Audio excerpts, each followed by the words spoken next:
Assalamualaikum, selamat pagi.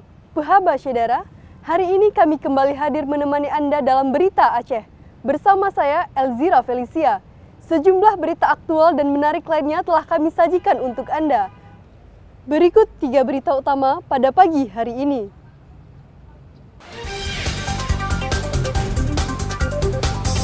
Jembatan penghubung Kecamatan Sawang, Aceh Utara yang miring akibat dihantam banjir nyaris ambruk.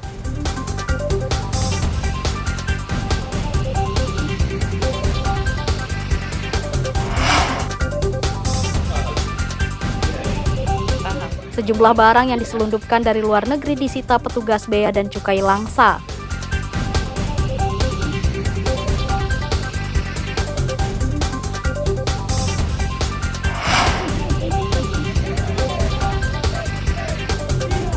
Puluhan aktivis lingkungan mahasiswa berikrar menjaga bumi saat aksi yang berlangsung di Bundaran Simpang 5, Banda Aceh.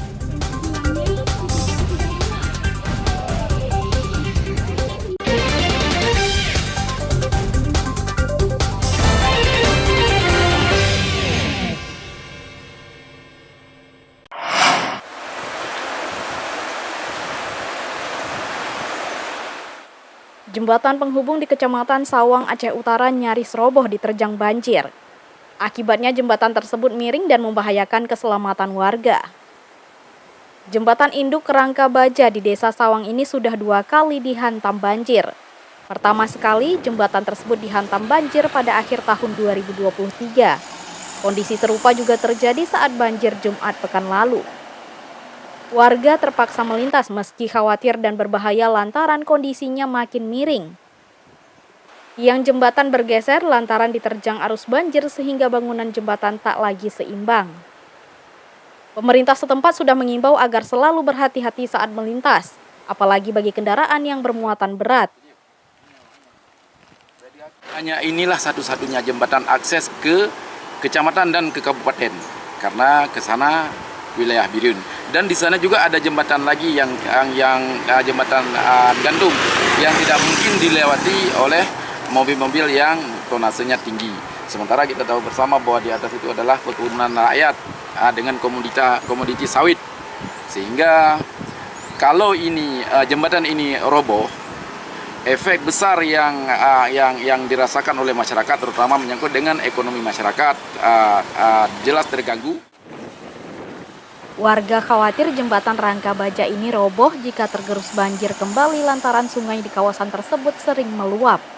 Mereka hanya bisa berharap respons pemerintah untuk memperbaiki atau membangun jembatan utama penghubung kecamatan agar tidak menimbulkan korban jiwa. Ramadan melaporkan dari Aceh Utara.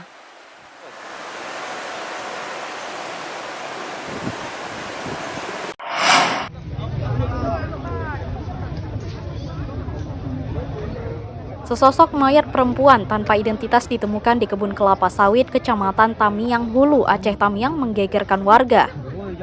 Mayat tersebut diduga ODGJ yang sering terlihat di kawasan tersebut beberapa waktu lalu. Mayat perempuan tanpa identitas pertama kali diketahui saat seorang warga melintas di kebun kelapa. Mereka mengendus bau menyengat dari salah satu sudut kebun. Lantaran penasaran, mereka mencari asal bau dan menemukan sesosok mayat wanita yang sudah membusuk. Penemuan mayat kemudian dilaporkan ke polisi. Tak lama kemudian petugas turun ke lokasi untuk melakukan olah TKP dan mengevakuasi mayat ke Rumah Sakit Umum Aceh Tamiang untuk divisum. Untuk saat ini kita akan melakukan pemeriksaan 2 jenazah. Kita melihat ada nggak tanda-tanda kekerasan yang didapat pada jenazah tersebut. Itu belum diketahui nama identitas dari itu belum ada Pak dari polisi. Belum tahu, dari pihak kepolisian masih Mrs. X. Mrs. X. Ya. Berarti perempuan ya Pak? Perempuan. Usia Taksiran umur dari pihak pemudik informasinya lebih kurang 50 tahun. Itu kira-kira berapa lama untuk proses mengetahui kondisi jenazah itu dari ada kekerasan? Kita segera mungkin, nggak bisa kita pastikan secepat mungkin Pak. Karena sudah. Sejauh ini belum ada pihak keluarga yang melapor atas kejadian tersebut.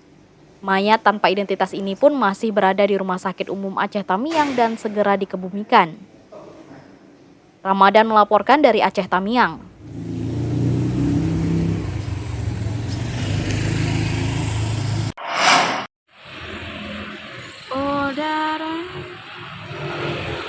Sejumlah barang ilegal yang diselundupkan dari luar negeri disita petugas kantor pengawasan dan pelayanan Bea dan Cukai Langsa. Barang ilegal yang disita termasuk onderdil kendaraan bermotor merek Harley Davidson. Barang ilegal disita petugas di Gampong Cintaraja, Kecamatan Bendahara, Kabupaten Aceh Tamiang. Sedikitnya 14 kotak teh hijau asal Thailand, 2 mesin sepeda motor beserta onderdilnya. Petugas juga menahan truk pengangkut barang selundupan tersebut. Penangkapan selundupan barang dari luar negeri atas informasi warga setempat. Saat ini barang-barang tersebut masih berada di kantor Bea Cukai Langsa untuk penyelidikan. Kami bersama Bea Cukai Kanwil Aceh dan dengan teman-teman dari BAIS melakukan penindakan ya, di sebuah gudang yang indikasinya terdapat pelanggaran impor barang-barang ilegal. Dan saat itu kami juga menemukan di dalam sarana angkut beberapa barang yang diduga ekspor berupa teh hijau, kemudian ada juga alpres, kemudian ada juga spare-part dari sepeda motor. Kendati demikian, petugas belum menemukan pelaku penyelundupan barang ilegal tersebut dan masih dalam pencarian. Maimunzir melaporkan dari Langsa.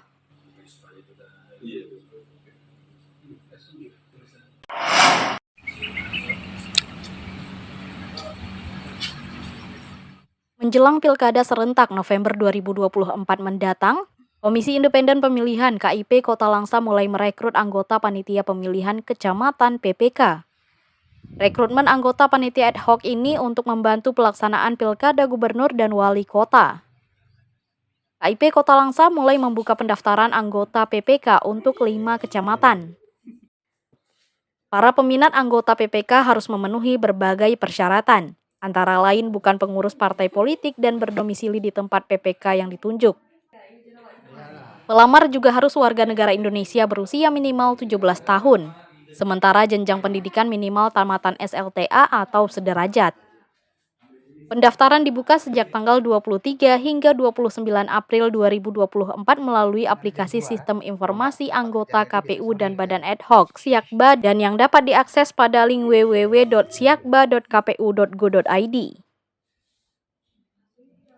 Sampai sejauh ini masa pendaftaran Badan Ad Hoc di tingkat PPK Kecamatan itu sedang masa pendaftaran pada akun Siakba. Setelah itu nanti akan mengisi form dalam Siakba dan mengupload, lalu berkas tersebut diserahkan kepada Kota Langsa. Sedangkan tahapannya itu dibuka daripada tanggal 23 April sampai dengan 29 April. Selain persyaratan khusus, ada persyaratan umum yang harus dipenuhi dan dapat diunduh pada aplikasi Siakba. Selain itu, KIP Kota Langsa juga membuka helpdesk bagi para pendaftar di kantor KIP Langsa mulai pukul 8 hingga 16 waktu Indonesia Barat setiap hari sampai masa pendaftaran berakhir. Maimunzir melaporkan dari Langsa.